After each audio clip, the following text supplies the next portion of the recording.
Our Lady of the Nile is a 2012 novel by the French-Rwandan author Scholastique Mukasonga. Mukasonga was born in 1956 in the country's southwest. As a member of the Tutsi ethnic group, she spent much of her childhood in the Rwandan refugee camp, where her family was interned in 1960. She was deemed one of the 10% of Tutsis eligible to attend secondary school, but in 1973 all the Tutsis were driven out of the schools, and she and her family were forced to take refuge in neighbouring Burundi. In early adulthood, she worked for UNICEF. She emigrated to France in 1992. In the Rwandan genocide 2 years later, 37 members of her family were massacred. It was another decade before she could muster the desire to return to her birth country. All told, around 800,000 Tutsis died at the hands of a rival tribal group called the Hutu. Relations between the two tribes had been strained since at least the middle of the 19th century, but those relations were worsened and to some extent entrenched by German, then Belgian colonialism. Historically, both tribes had enjoyed periods of social dominance, so each felt threatened by the other. By the 1990s, the Hutu had been in ascendancy for around 30 years, but tribal paranoia had more than kept pace with it. There were armed Tutsi groups outside Rwanda, the country's landlocked, and it's one of Africa's most densely populated.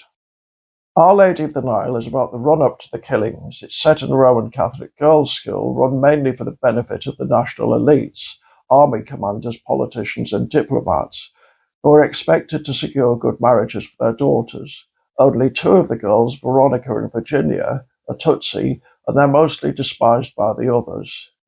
The title of the novel comes from a statue of the Virgin Mary set up locally by the religious authorities at what's supposed to be the source of the River Nile.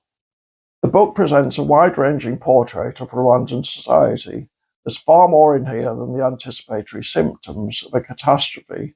We get tantalizing glimpses of national history, a sense of the ways in which relations with Belgium continue to be important, an insight into the ways in which a belief in magic still pervades the culture, and a few examples of the disturbing ways in which European fantasies, some more dangerous than others, can appear in the unlikeliest of places.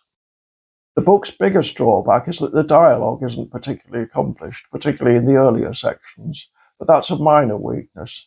Many of the chapters read like vignettes devoted to a particular topic or an episode in the girls' lives.